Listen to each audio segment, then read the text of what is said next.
बिहार विधान परिषद सदस्य के रूप में शपथ लेने के बाद निशांत कुमार ने अपने पिता और पूर्व मुख्यमंत्री नीतीश कुमार से उनके आवास पर मुलाकात की और उनका आशीर्वाद दिया। मुलाकात के बाद निशांत कुमार ने सोशल मीडिया पर तस्वीरें साझा करते हुए भावुक संदेश लिखा। उन्होंने कहा कि जनसेवा, सुशासन और विकास के प्रति उनके पिता का समर्पण ही उनके जीवन की सबसे बड़ी प्रेरणा है। निशांत कुमार ने अपने संदेश में कहा कि वे जनता की उम्मीदों पर खरा उतरने और बिहार के विकास, जनकल्याण तथा बेहतर शासन व्यवस्था के लिए पूरी निष्ठा और ईमानदारी के साथ कार्य करेंगे। उन्होंने जनता के विश्वास को अपनी सबसे बड़ी जिम्मेदारी बताते हुए उसे बनाए रखने का संकल्प भी दोहराया। शपथ ग्रहण के तुरंत बाद पिता से आशीर्वाद लेने और उसके बाद साझा किए गए इस भावुक संदेश को राजनीतिक दृष्टि से भी महत्वपूर्ण माना जा रहा है। राजनीतिक हलकों में इस मुलाकात और सोशल मीडिया पोस्ट को लेकर तरह तरह की चर्चाएं तेज हैं। हालांकि निशांत कुमार ने अपने संदेश में किसी राजनीतिक विवाद या बयान का उल्लेख नहीं किया। उन्होंने केवल जनसेवा, विकास और जनता के प्रति अपनी प्रतिबद्धता को दोहराया। अब सभी की निगाहें इस बात पर टिकी हैं कि बिहार विधान परिषद के सदस्य के रूप में निशांत कुमार अपनी नई जिम्मेदारियों का निर्वहन किस तरह करेंगे और जनता की अपेक्षाओं पर कितना खरा उतरेंगे। काम कर रहे हैं, जनता को बेहतर से बेहतर स्वास्थ्य सेवा दें, उन्हें एक हर मरीज का इलाज जल्दी हो और बेहतर से बेहतर हो, और हो सके तो डिस्ट्रिक्ट हॉस्पिटल है तो उसी लेवल पर हो जाए इलाज, और अगर ज़रूरत पड़े तब पटना आया जाए। लगाने के बाद जो कैमरा लगाने की बात है, जी हाँ, हमारे जितने सरकारी संस्थान हैं स्वास्थ्य, उन पे हम सीसीटीवी कैमरा लगाएंगे और सॉफ्टवेयर डेवलप करेंगे जिससे मैं अपने विभाग से ही उनको मॉनिटरिंग कर सकूं।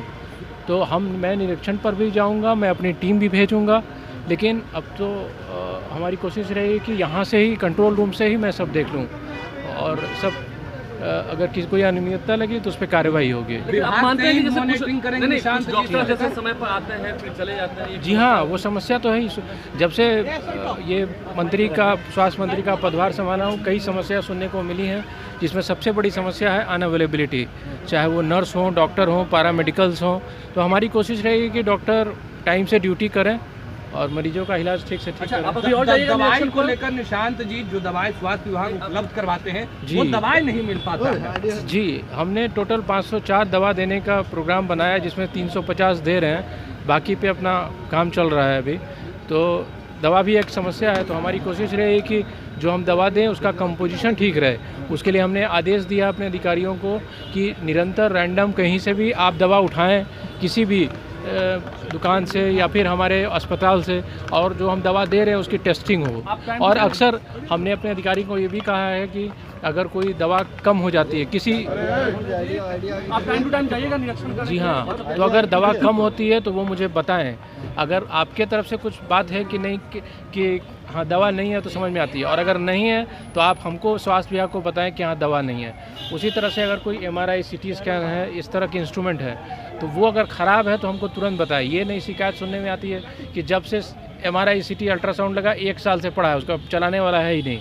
तो उसको ठीक करेंगे हम कि जो ये सब चीज़ें हैं, टेक्नीशियन हैं ब्लड के लिए या फिर कोई भी टेक्नीशियन चाहिए, अल्ट्रासाउंड, MRI, CT, तो वो लोग रहें, और दवा जो हम दे रहे हैं वो सबको मिले।